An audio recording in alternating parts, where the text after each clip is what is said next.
Let's spike crime की कहानी। अतीक अहमद की मौत कैसे हुई? पिछले साल 2023 के अप्रैल का महीना था। उन दिनों अतीक अहमद ना एकदम हॉट टॉपिक बना हुआ था। मीडिया वाले कहीं भी उसका पीछा नहीं छोड़ रहे थे। इसी बीच उसके बेटे असद का एनकाउंटर हो गया था। अतीक गम के साये में था। कोर्ट के ऑर्डर के मुताबिक उसे हॉस्पिटल मेडिकल चेकअप के लिए ले जाया गया। वो रात 15 अप्रैल का था। अतीक दिखा तो मीडिया वालों ने उसे घेर लिया। सवालों का बौछार एकदम शुरू हो गया। इसी बीच कुछ लड़के जो मीडिया के वेश में वहां आए थे, उन्होंने कुछ पीतल की गोलियों से अतीक अहमद को वहीं पे ढेर कर दिया। इलाहाबाद का बाहुबली आज के प्रयागराज में जमींदोज हो चुका था। लेकिन यही अतीक 22 साल पहले ही मारा जाता, जब उसने अपने गुरु को आस्तीन के सांप की तरह डस लिया था। वैसे तो अतीक खुद भी बमबाज था, लेकिन इलाहाबाद का एक और बमबाज था जो अतीक अहमद के जान के पीछे लगा था। तो आइए आज आपको बताते हैं कि आखिर कौन था वो बमबाज जो अतीक अहमद के जान के पीछे था, और वो आज भी जिंदा कैसे है। देखिए, जिस माफिया अतीक अहमद से ना इलाहाबाद में बड़े बड़े वहाँ के लोकल माफियाओं की टकराने की हिम्मत नहीं होती थी, उसी अतीक अहमद पर एक दिन ना एक सातिर बमबाज होता है वहाँ का अखलाक अहमद, वो उस पर हमला बोल देता है। अब ये अखलाक अहमद कौन था? वो नवाबगंज का रहने वाला था और उसका एक भाई भी था अख्तार नाम का।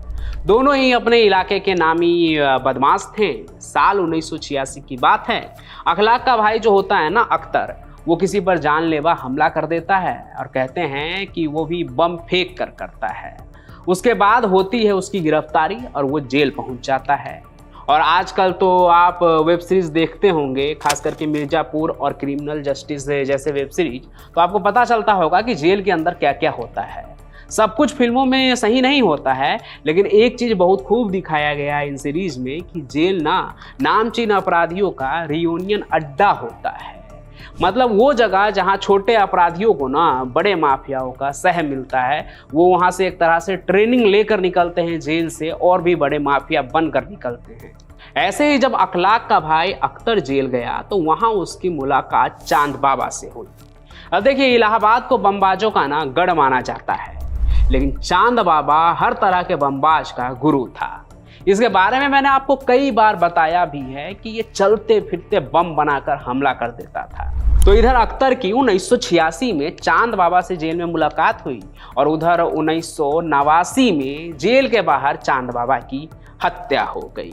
सबको पता था कि ये कत्ल किसके इशारे पर हुआ है। उसी अतीक के इशारे पर, जिसको पहली बार जेल से चांद बाबा ने ही छुड़वाया था। अतीक ने न सिर्फ चांद बाबा को मारा, बल्कि उसी सभी गुर्गों को ना अपने रास्ते से हटा दिया जो उसके वर्चस्व के बीच आ रहा था।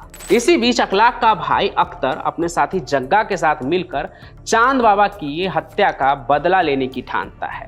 पूरी प्लानिंग करता है और फिर अतीक को मारने की कोशिश भी करता है।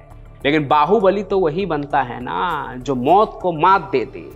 अतीक भी मौत को पछाड़ देता है और अगले साल अपने दुश्मन को 1990 में अख्तर का जो साथी होता है जग्गा, उसकी हत्या करवा देता है।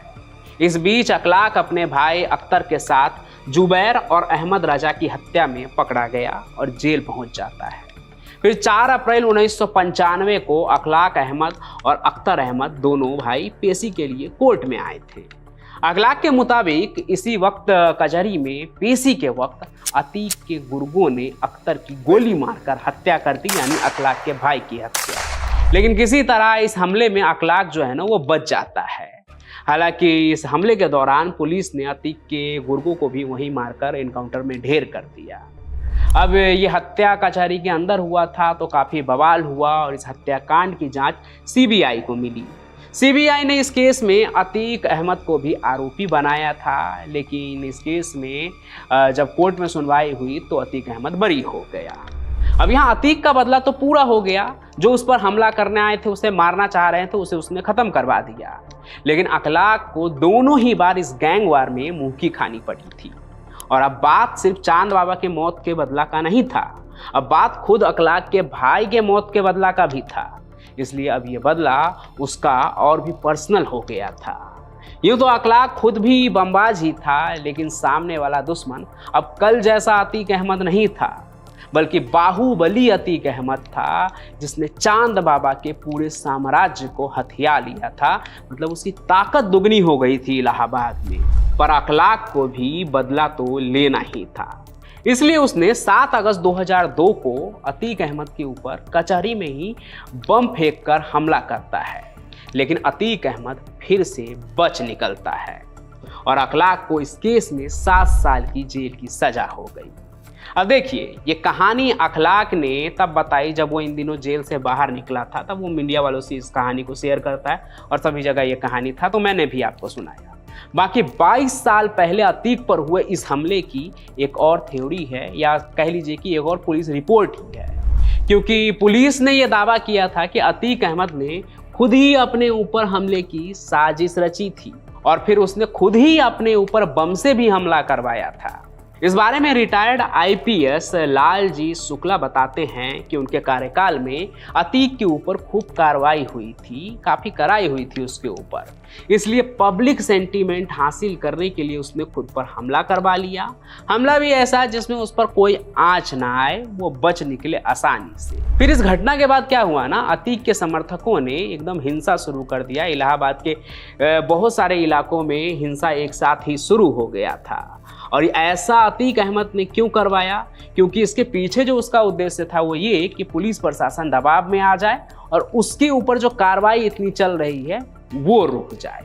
लेकिन उसकी साजिश फेल हो गई जब अखलाक जो है वो गिरफ्तार हो गया, क्योंकि अखलाक ने मजिस्ट्रेट के सामने बयान दिया कि अतीक ने अपने पिता और भाई के सहयोग से ये घटना कराई थी।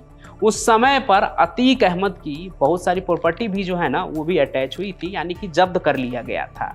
लेकिन उत्तर प्रदेश में जल्द ही सत्ता का भी बदलाव हो गया और अतीक के समर्थन वाली सरकार आ गई और उसने वापस से सारी प्रॉपर्टी जो उसकी अटैच हुई थी उसे उसने रिलीज करवा लिया। उसके बाद पुलिस की कार्रवाई भी जो है वो ढीली पड़ गई। तो 22 साल पहले अतीक अहमद पर हुए जानलेवा हमले की 2 कहानी हैं। एक बमबाज अपराधी की है और दूसरा एक आईपीएस ऑफिसर की है। लेकिन अगर आप प्रयागराज या फिर पुराने इलाहाबाद से हैं तो आपका क्या कहना है वो भी कमेंट में ज़रूर बताएं। बाकी इस वीडियो को लाइक करें, ज़्यादा से ज़्यादा शेयर करें, हमारे इस चैनल को सब्सक्राइब भी ज़रूर कर लें। आप सुन रहे थे let's mike more than radio. Follow कीजिए हमें हमारे सोशल मीडिया प्लेटफॉर्म्स पर। It's time for news. It's time for more than radio. Presenting the first radio news app, Let's Mic. Let's Mic, a news-based app on your phone where you get to watch and listen news, talk shows, interviews, radio show podcasts. On Let's Mic, you get all relevant information of TV, print, radio, podcast, and digital. Let's Mic talks about every segment of life.